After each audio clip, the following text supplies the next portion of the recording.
Bom, vocês conhecem o Marcelo Feller da CNN, ele ficou por lá. Pô, foi pequena curso a sua trajetória lá, né, Marcelo?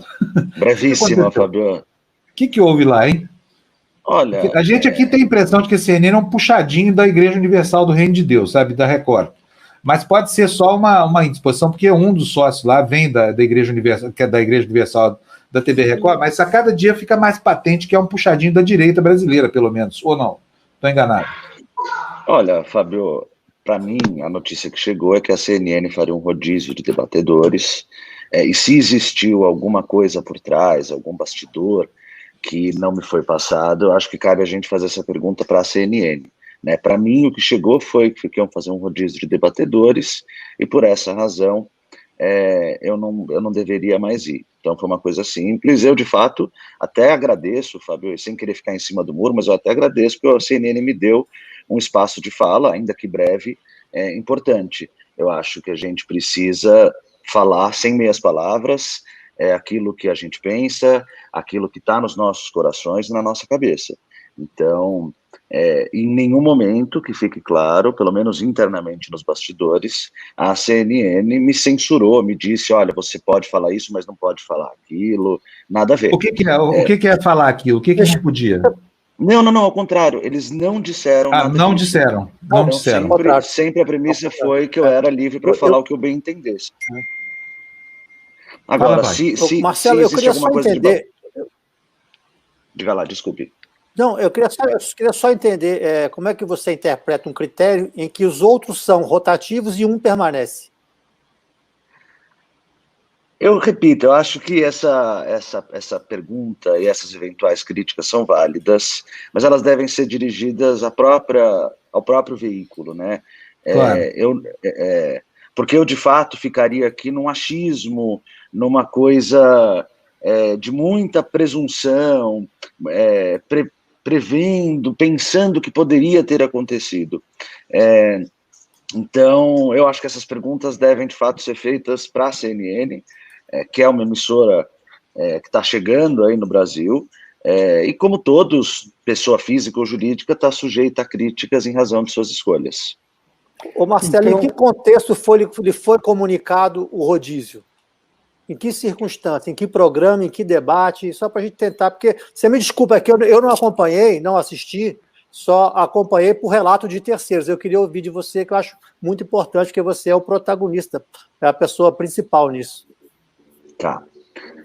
Me foi comunicado de uma forma muito tranquila, então a mesma pessoa que me chamou para fazer parte do debate, em cima da hora do primeiro dia que eu participei, eu fui chamado umas 4 ou 5 da tarde, do próprio primeiro dia que eu participei, a mesma pessoa que me ligou me convidando, e me ligou no dia seguinte ao meu último debate, para dizer que iam fazer esse rodízio por uma decisão editorial da presidência, que iam fazer esse rodízio de debatedores e, portanto, eu não precisaria ir naquele dia. Falando de forma cronológica, e salvo erro de memória, eu tive um debate em que eu publicamente afirmei que o presidente Jair Bolsonaro era diretamente responsável por pelo menos 10% das contaminações, e, portanto, das mortes por Covid, o que naquele momento a gente já chegava aí nos 70 mil mortos.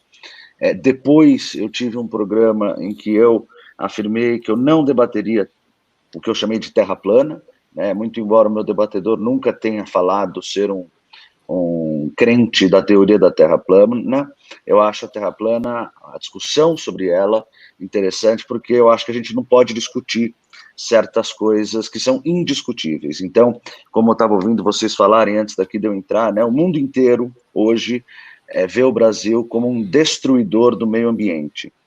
Não dá para a gente discutir que o mundo não tem visto o Brasil assim, discutir que o céu é roxo, né? A gente não consegue discutir isso. O mundo está vendo o Brasil dessa forma. A gente pode discutir os motivos disso, a gente pode discutir se existem agendas políticas por trás disso, interesses privados por trás disso, tudo isso é válido discutir. Agora, discutir se o mundo tem aprovado ou não, e o mundo, eu digo, não só os líderes políticos, eu digo inclusive as empresas mundiais, discutir se a Terra é ou não plana, fazendo aqui uma analogia, eu não iria.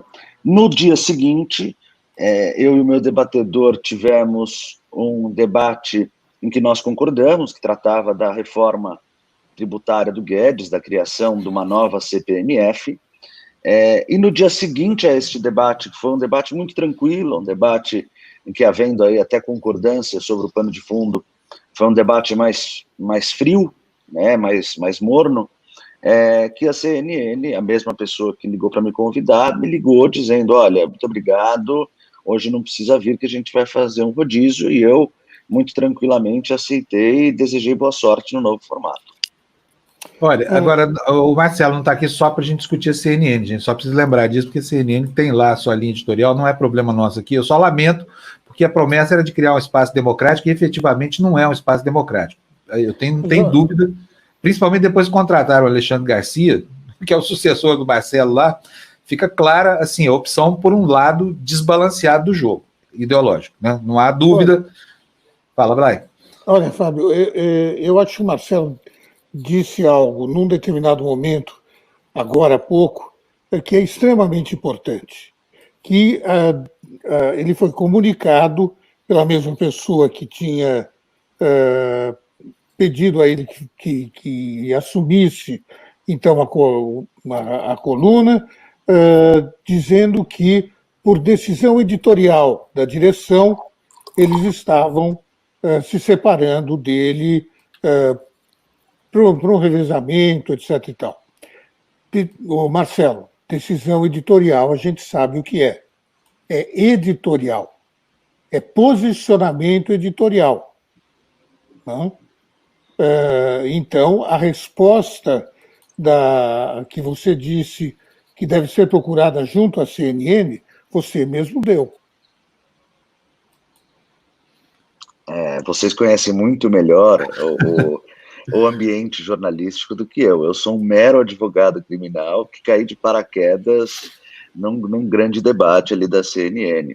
Mas se você está dizendo isso, Blay, se isso para você... de fato, a frase, aliás, que me veio, não foi nem que era uma decisão editorial da direção, era que era uma decisão editorial da presidência. Se isso tem alguma relevância para um jornalista que entende isso como indicativo de alguma coisa, eu estou aqui para ouvir e aprender.